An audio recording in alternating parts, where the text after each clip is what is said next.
تو اس کا جو آنسر مجھے لگ رہا تھا، جو ایک تو آپ نے بتایا تھا نا کہ ایک تو ہمیں قرآن میں ہماری تاریخ بتائی جا رہی ہے کہ جیسے حضرت آدم علیہ السلام کا قصہ بیان کیا گیا، تو تاریخ کی امپورٹینس کا بھی آپ نے جیسے بتایا تھا، تو اس کا مجھے مینلی ابھی تو اسٹریٹ تو یہ لگ رہا تھا کہ قرآن کے آغاز میں اس کے آنے کی کیا وجہ ہے، اور ایک اور یہ بھی تھا کہ باقی جو کوشچن ہے کہ امتا محمد کیوں نہیں آیا، یا پھر مجھے کیا فرق پڑتا ہے اگر بنی اسرائیل کو مخاطب کیا جا رہا ہے، تو ایک تو مجھے یہ لگ رہا تھا کہ پچھلی قوم میں جو ہے جیسے کسی اور کی اگزامپل دے کے ہمیں سمجھایا جاتا ہے نا کہ جیسے جگہ جگہ پچھلی قوموں کا بار بار قرآن میں ذکر آتا ہے، قوم عاد کا، سمود کا، نوح علیہ السلام کی قوم کا، پچھلی قوموں کا ذکر کر کے ہمیں بتایا جاتا ہے کہ انہوں نے کیا روش اختیار کی، کس طرح انہیں بتایا گیا، وہ سارا ان کی تاریخ بتا کے ہمارے لیے اس میں لیسن ہوتا ہے، تو ان کے تھرو مینلی ہمیں بھی ایڈریس کیا جا رہا ہوتا ہے۔ اور ایک اور پوائنٹ تھا، وہ پوائنٹ سے نکل گیا۔ کوئی مسئلہ نہیں جی، کوئی اور ٹرائی کرے گا؟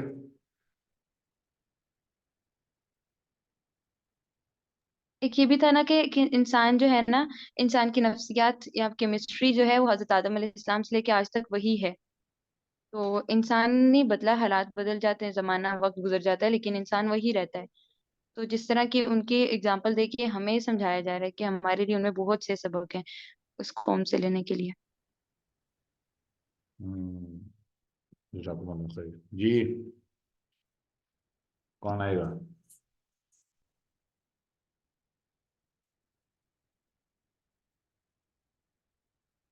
کوئی نہیں، آئی تھنک مجھے ہی آنا پڑے گا، کوئی نہیں آ رہا ہے۔ سر ویسے اور جو میں نے پڑھا تھا وہ یہ بھی پڑھا تھا کہ مولانا مودودی کی جو تفہیم القرآن ہے اس کو دیکھا تھا، اور اس میں انہوں نے یہی لکھا ہوا تھا کہ ایک تو وہاں پہ مکہ میں ایٹ دیٹ ٹائم دیکھا جائے تو بنی اسرائیل کو ان کے سامنے ان کو ڈریس کیا جا رہا تھا، اور ان کی جو بھی تھا ان کو ساری ہسٹری ان کے سامنے اس طرح سے رکھی جا رہی تھی، اور اس کے علاوہ ان کی کمزوریاں بھی بتائی جا رہی تھیں، اس طرح سے انہوں نے 2-3 پوائنٹس رکھے ہوئے تھے اس میں آپ کور کرتے ہیں کہ انشاءاللہ، یو آر پریٹی کلوز، لیکن ان کو ڈیٹیل سے ہم سمجھتے ہیں انشاءاللہ۔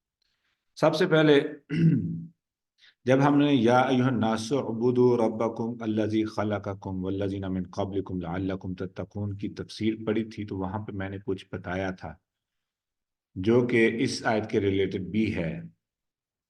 اب آئی ڈونٹ تھنک کہ کسی کو یاد ہوگا، کیونکہ وہ تو آیت نمبر 21 ہے اور وہ بہت پیچھے ہے، یعنی ہمارا بالکل آدھا سبق سے مراد کیا ہے کہ پہلی آیت سے لے کے اب تک ہم آیت نمبر 40 پہ ہیں، تو ہم لوگ کو 3 مہینے 4 مہینے واپس جانا پڑے گا یا اس سے بھی زیادہ، تو یہ بہت مشکل ہو جائے گا۔ تو میں نے اشارہ دے دیا، تو ہوم ورک کیا جا سکتا ہے، لیکن آپ کیا کریں گے کہ ہم وقت نہیں ضائع کریں گے، تو ہم واپس آتے ہیں۔ وہاں پر ایک میں نے مثال دی تھی خط والی، کون تھا اس کلاس میں اور کس کو یاد ہوگا کہ وہ خط والی مثال کیا تھی؟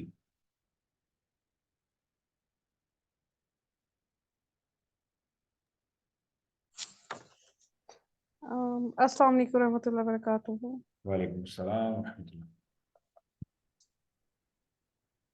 سر وہ خط والی مثال ایسے تھی کہ خط کسی اور زبان میں ہے، سمجھ کسی کو نہیں آ رہا، اور ماں کی آپ نے محبت کی اگزامپل دی تھی، اور وہ اس کو چوم رہے ہیں، اور وہ اس قسم کا مطلب کہ بیٹے کا خط آیا لیکن ان کو سمجھ نہیں آ رہا، پڑھنا نہیں آتا، کچھ اس قسم کی اگزامپل تھی۔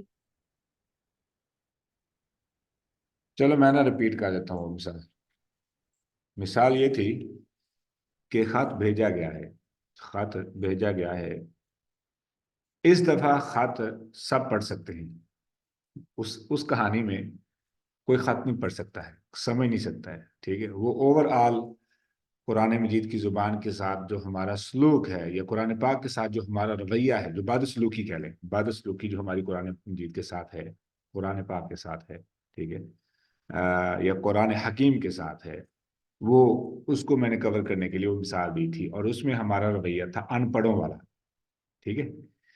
اب اس کہانی میں اب چونکہ ہم پڑھے لکھے ہو رہے سے مراد کیا ہے کہ ہم قرآن پاک کو سمجھ رہے ہیں، تو جتنا ہم سمجھ رہے ہیں اتنی ہی ہمارے پاس معلومات اکٹھی ہو رہی ہے۔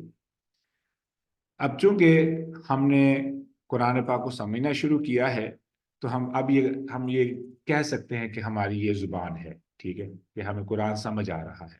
اس لیے اب وہ خط جو ہے اب وہ ان پڑھ لوگوں کی طرف نہیں بھیجا گیا، اب وہ پڑھے لکھے لوگوں کی طرف بھیجا جا رہا ہے کسی بھائی کی طرف سے۔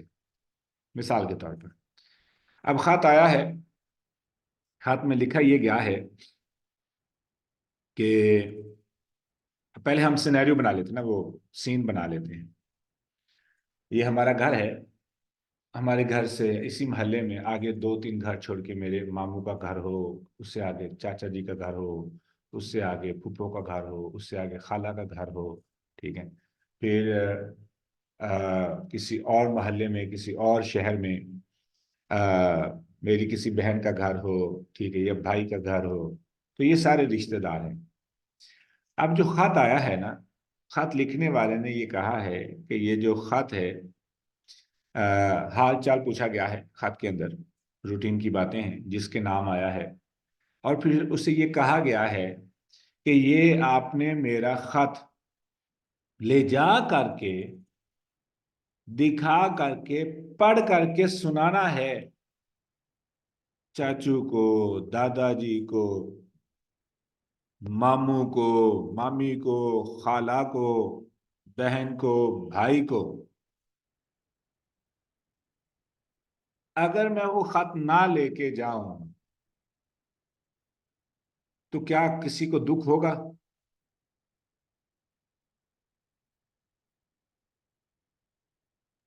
جی ہاں جی، کس کو دکھ ہوگا؟ جس نے مجھ پہ اعتبار کر کے مجھے خط لکھا، اسے دکھ ہوگا۔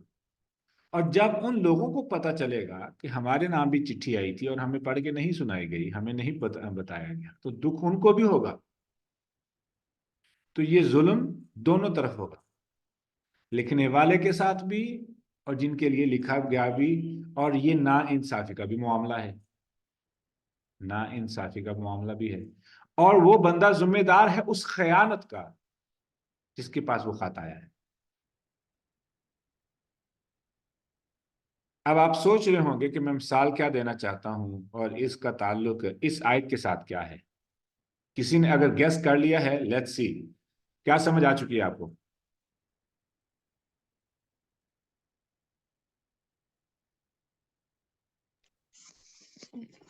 وہی کہ اللہ کی طرف سے بھیجی ہوئی کتاب کو پہنچانا ہم سب کی جو ذمہ داری ہے، تو ظاہر سی بات ہے اس کو اگر آپ نہیں پہنچائیں گے دوسرے تک تو ہماری بھی پوچھ ہوگی اور خیانت ہوگی ہے کہ ہم اس اب اس خط کو دیکھ لیتے ہیں، خط میں لکھا گیا ہے، لکھا کیا گیا ہے؟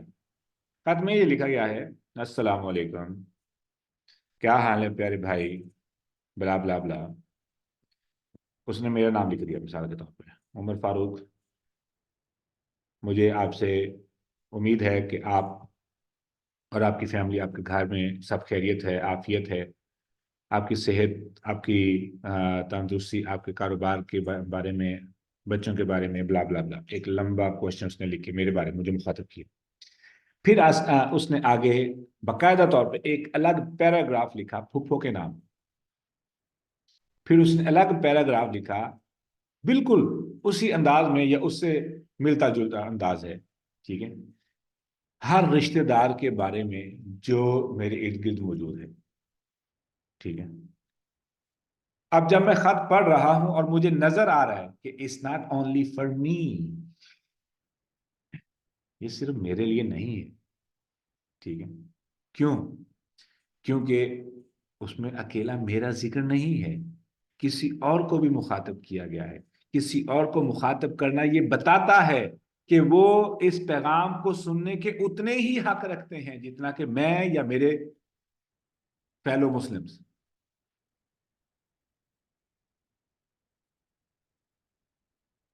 اور اگر وہ بہت زبردست مثال دی آپ نے۔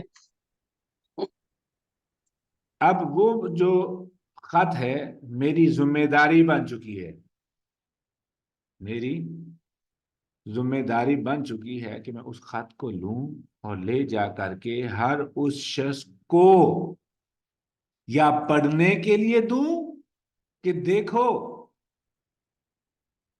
جیسے مجھے مخاطب کیا گیا ہے ویسے ہی آپ کو بھی مخاطب کیا گیا ہے، بھلے کہ یہ کتاب یہ خط آیا میرے پاس ہے، لیکن آپ بھی اس کے اتنے ہی حق رکھتے ہیں جتنا میں حق رکھتا ہوں۔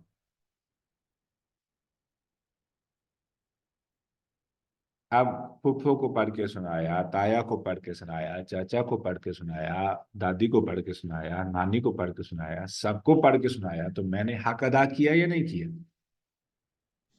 کر دیا۔ تو جیسے کہ ابھی سسٹر نے بولا، آئمہ نے، کہ وہ تفسیر پڑھ رہی تھی مولانا مودودی رحمہ اللہ کی، تو مجھے لگ رہا تھا کہ آپ وہ پوائنٹ پکڑ لیا آپ نے، ٹھیک ہے، and you are pretty close, that was the point as well, کہ مدینے میں یہود موجود ہیں، مدینے میں یہود موجود ہیں۔ اب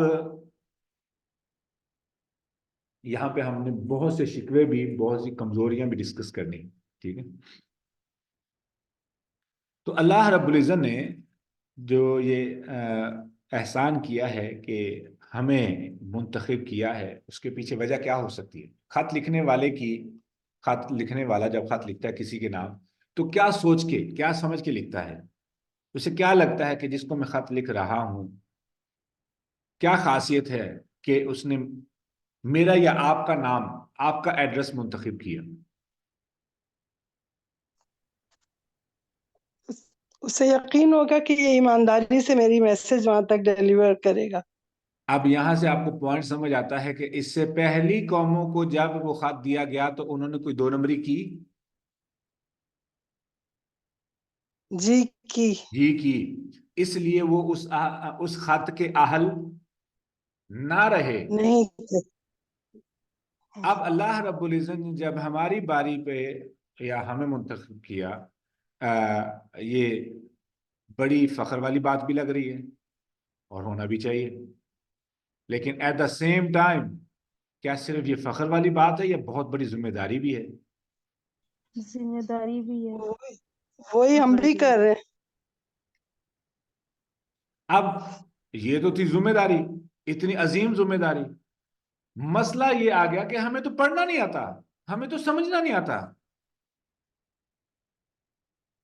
اب اس دکھ کو سمجھنے کے لیے، اس دکھ کو سمجھنے کے لیے ہمیں واپس آیت نمبر 21 پہ جانا پڑے گا۔ یا ایھا الناس اعبدوا ربکم الذی خلقکم، اے لوگو، کیوں مخاطب کیا اللہ رب العزت نے؟ اے لوگو، ٹھیک ہے، اے لوگو۔ تو اس کی تفسیر میں نے جو مثال دی تھی وہ ان پڑھ ہونے کی مثال دی تھی، اسی خط کے بارے میں، ٹھیک ہے، اور وہ الگ سے ایک جو ہے نا جھنجھوڑنے والی مثال ہے، تو میں نہیں اس طرف جاؤں گا۔ I'm just referring کہ آپ پیچھے جا کے اس مثال کو ضرور سنیے گا اگر آپ سے مس ہو چکی۔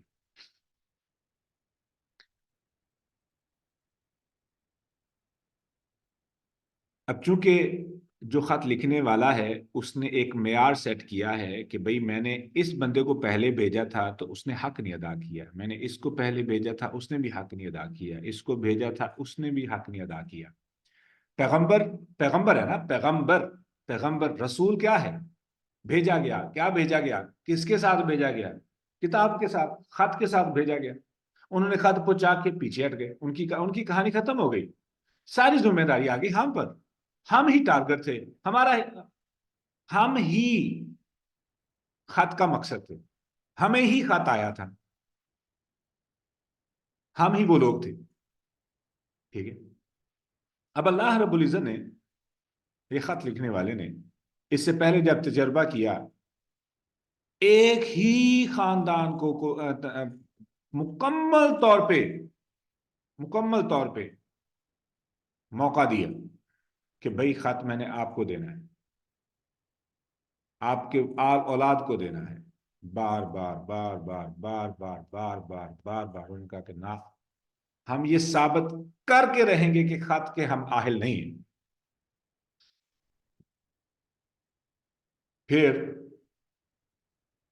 بڑی خوبصورتی کے ساتھ اللہ رب العزت نے اس ترتیب کو بدلا۔ کیسے بدلا؟ میں نے ایک عیسائی کے ساتھ بات کر رہا تھا، تو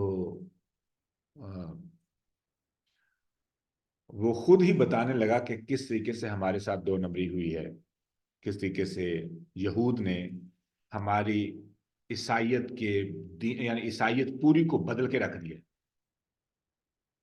شاید میں نے یہ پہلے بھی اشارہ کیا تھا کہ جب بھی میری کسی عیسائی سے بات ہوتی ہے تو میں ان سے یہی سوال کرتا ہوں کہ وہ کیا چیز تھی کہ تاریخ میں یہود و نصارہ کے درمیان، یہود و عیسائیوں کے درمیان، between Jews and Christians there are hundreds of wars، کتنی جنگیں ہو چکی ہیں عیسائیوں اور یہودیوں کے درمیان. پھر کیا ہوا کہ وہ جنگیں ختم ہوئی اور وہ دشمنیاں دوستی میں بدل گئی. وہ کیا سبب بنا، کیا وجہ بنی؟ کہیں ایسا تو نہیں کہ جب تک عیسائیوں کو یہ پتا تھا کہ یہودی ہیں جنہوں نے ہمارے پیغمبر کو کروسیفائی کرنے کی کوشش کی تو نفرت برقرار تھی، پھر اچانک اس قتل کو خودکشی میں بدل دیا گیا، الزام خود عیسیٰ علیہ السلام پر لگا دیا گیا، یہود اس الزام سے مبرہ ہو گئے اور دشمنی ختم ہو گئی. بندہ سوچ میں پڑ گیا، کہنے لگا یہ تو لگتا تو کچھ ایسے ہی ہے. یس، یہ دو نمبری ہوئی ہے.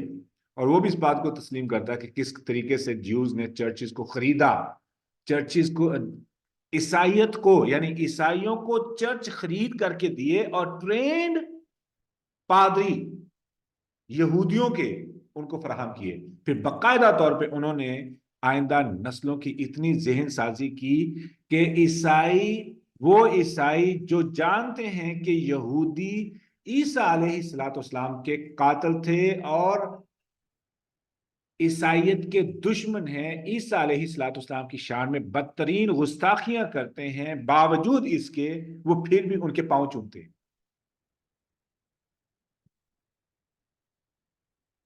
میں نے پارک میں واک کے لیے گیا تو بینچوں کے اوپر نا، پارک کے اندر بینچوں کے اوپر چھوٹے چھوٹے پمفلٹ پڑے ہوئے، پمفلٹ نہیں، بکلیٹس، چھوٹے چھوٹے کتابچے. تو اس کتابچے کو میں پہلے بھی دیکھ چکا تھا، وہ اسپیشلی ٹارگٹ کر کے وہ ہماری دکان پہ پہنچایا گیا تھا. تو میں وہ کتابچہ دیکھا تو میں نے فوری طور پہ اٹھایا. میں نے کہا اس سے پہلے کسی عیسائی کے ہاتھ میں ہے، let's see what is it. پھر میں جب وہاں سے نکلا امریکہ سے، ترکی ایئرپورٹ پہ اترا تو ترکی ایئرپورٹ پہ بھی وہ کتابچہ اسی خاندان کا، اسی پرنٹنگ پریس والوں کا، وہ ترکی کے ایئرپورٹ پہ بھی پڑا ہوا. میں جو ایئرپورٹ پہ ویٹنگ ایریاز ہوتے ہیں وہاں پہ مڈل جو درمیان میں بینچ پڑے ہوتے ہیں وہاں پہ رکھا ہوا کسی. یعنی عیسائی باز نہیں آ رہے اپنی دعوت و تبلیغ سے. نہیں آنا چاہیے بھائی، ٹھیک ہے، ہمیں بھی باز نہیں آنا چاہیے، لیکن ہم باز آ چکے ہیں. کیوں آ چکے ہیں؟ کیونکہ آج اس دکھ کو سمجھتے ہیں.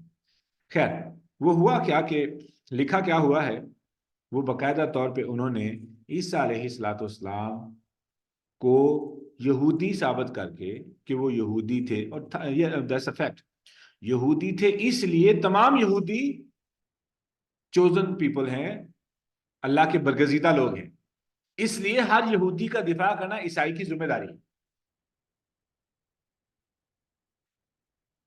2000 سال کی تاریخ سے ان کی جنگیں چل رہی ہیں. کس طریقے سے کاروائی ڈالی ہے کہ اب پوری عیسائیت یہودی کے دفاع میں کھڑی. اس بک کو یہاں شیئر کیجیے گا پلیز، لنک.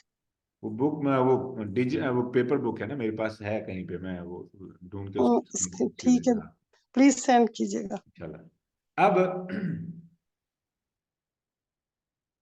اللہ رب العزت نے جب آزمایا کہ ان کو میں نے ان کے خاندان سے انبیاء بھیجے، ان کو بار بار پیغام دیا، ان کو بار بار صحیفے دیے، کتابیں دی، سب کچھ کیا، لیکن انہوں نے حق نہیں ادا کیا. پھر اللہ رب العزت نے بڑے طریقے سے ان سے نبوت کی جو ایک ہوتا نا فخر جو یہ کرتے تھے کہ ہمارے بیٹے انبیاء ہیں، ہم انبیاء کے باپ ہیں، تو یہ ان کو بہت بڑا فخر تھا، ان کے لیے ہونا بھی چاہیے تھا، ظاہر حقیقت تھی. تو یہ فخر اللہ رب العزت نے بڑے طریقے سے ان سے چھینا. پہلے ان سے اس بات کا فخر کرنے کا حق اس طریقے سے چھینا کہ عیسیٰ علیہ السلام کا کوئی والد ہی نہیں تھا، جو اس بات کے انتظار میں تھے کہ یہ میرا بیٹا ہو سکتا ہے، میرا بیٹا نبی ہو سکتا ہے، میرا بیٹا نبی ہو سکتا ہے، میرا بیٹا نبی ہو سکتا ہے. یہ اس گمانڈ میں تھے اللہ رب العزت نے اس گمنڈ کو خاک میں ملا دی. پھر آگے کیا کیا؟ انہوں نے کہا کہ چلو یہ نہیں تو ہو سکتا. فائنل پیغمبر اللہ رب العزت نے نسل ہی بدل دی. پہلے ولدیت کا حق چھینا پیغمبر کے، اب تم باپ بھی نہیں بن سکتے. پھر خاندان ہی بدل دیا. کہاں اسحاق علیہ السلام کی نسل، کہاں پہ ہاں جی، کہاں پہ اسماعیل علیہ السلام کی نسل ہی بدل دی. پہلے ولدیت چھینی، پھر خاندان بدل دیا، یعنی پورا خاندان ہی بدل دیا. اس کے پیچھے وجہ کیا تھی؟ کہ وہ خط جو ان کو بار بار دیا گیا اور اس خط کا جو مقصد تھا انہوں نے نہیں سمجھا. پھر اللہ رب العزت نے کہا کہ میں ایک ایسی امت کو، ایک ایسی قوم کو، ایک ایسی نسل کو یہ خط دوں گا جو کسی ایک خاص قبیلے سے، خاص خاندان سے تعلق نہیں رکھے گی. دنیا کے ہر کونے سے، ہر کنبے سے، ہر قبیلے سے، ہر ملک سے، ہر تہذیب سے، ہر کلچر سے، ہر معاشرے سے، ہر قسم کا انسان اس خط کا صرف دفاع ہی نہیں کرے گا بلکہ اس خط کو پہنچانے میں اپنا حق بھی ادا کرے گا. پھر جن کو اللہ رب العزت نے توفیق دی، یا جنہوں نے اس خط کی اہمیت کو سمجھا، جنہوں نے اس بات کو ریئلائز کیا کہ وہ کتنے عظیم مشن پر ہیں. امت محمدیہ میں پیدا ہو جانا ہی ایک احسان ہے. پھر اس احسان کو جان اور پہچان لینا اور اس کی ذمہ داری کو سمجھ لینا، انسان چین سے نہیں بیٹھ سکتا. ٹھیک ہے؟ تو جن کو یہ محسوس ہوا، جن کو اس بات کا احساس ہوا، پھر انہوں نے قرآن وہاں تک پہنچایا کہ ہم سوچ بھی نہیں سکتے. دعاؤں کی قبولیت کے سنہرے واقعات کے کتاب کے بارے میں نے پہلے بھی تذکرہ کیا تھا. یہ عبد المالک مجاہد صاحب کی کتاب ہے، ایک سیریز ہے باقاعدہ طور پہ، دعاؤں کی قبولیت کے سنہرے واقعات. تو اس میں ایک واقعے کو میں نے پہلے بھی مینشن کیا ہے تھوڑا سا اشارے کے طور پر، کہ تبلیغ کا، دعوت و تبلیغ کا جو گروپ ہے سعودیہ کی طرف سے جاتے ہیں لوگ جنگلات میں، یعنی بے آباد علاقوں میں، یہاں پہ تھوڑی بہت آبادی ہے، وہ پہنچتے ہیں وہاں پہ جا کے اسلام کی دعوت دیتے ہیں. تو اسی طریقے سے ان کو سفر کرنا پڑا.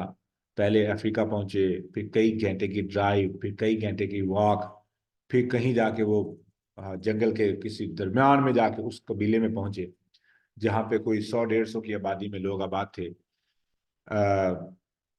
جنگل میں جو زندگی ہوتی ہے بالکل وہی لائف سٹائل. تو وہ ایک میں کہانی کو مختصر کر رہا ہوں اس واقعے کو. تو وہ ایک لیدر کا ایک تھیلا تھا جس کو دیکھ کے وہ عبادت کرتے تھے. تو جب اس ٹرانسلیٹر کے ذریعے بات ہوئی تو پتہ چلا کہ وہ اس تھیلے کی پوجا نہیں کرتے بلکہ اس تھیلے کی رب کی پوجا کرتے ہیں. تو ان کی جب بھی ان کو کسی چیز کی ضرورت پیش آتی تو عجیب قسم کا ڈانس کرتے، عجیب قسم کی آوازیں نکالتے. لیکن ایٹ دا سیم ٹائم ان کا یہ نظریہ تھا کہ اس تھیلے کا جو رب ہے وہ حقیقی ہمارا رب ہے. بس یہی ان کے پاس ایمان کی روشنی تھی. بس اتنا سا دیا وہ لے کے بیٹھے تھے. باقی ان کی ٹوٹلی جنگلی لائف ہے. ٹھیک ہے؟ حالانکہ جنگلی بہت پیاری لائف ہے، جس قدر وہ پرسکون ہے دنیا کی غلاظتوں سے، موجودہ غلاظتیں جو ہیں. خیر، تو انہوں نے کہا کہ کیا ہم دیکھ سکتے ہیں؟ انہوں نے کہا جی تو آپ لوگ دیکھ سکتے ہیں. تو اس لیدر کو، تھیلے کو اتارا گیا، کھولا گیا تو قرآن کا صحیفہ اور کوئی 100-150 سال پرانا، اللہ اکبر، وہ ان کے پاس لٹکا ہوا تھا. 100-150 سال پرانا، اور جس کے رب کے وہ لوگ پوجا کر رہے تھے. اور انہیں نہیں معلوم تھا کہ اس کے اندر کیا ہے. یہ قرآن ہے، قرآن. سبحان اللہ. تو کیا وہ ایمان والے تھے؟ جی ایمان والے تھے. اور جتنے مرے ہیں اس عقیدے کے ساتھ کہ اس کتاب کا رب ہے جو ہمارا پالنے والا ہے، وہ سب عقیدہ توحید پہ مرے. سبحان اللہ. اللہ اکبر، اللہ اکبر. خوش قسمتی ہے نا، خوش قسمتی. وہ تھی ہدایت، یعنی یہ ہدایت کا ٹکڑا ہے. ہم نے جو پچھلی آیت میں پڑھا ہے نا کہ لَيَأْتِيَنَّكُم مِّنِّي هُدًى،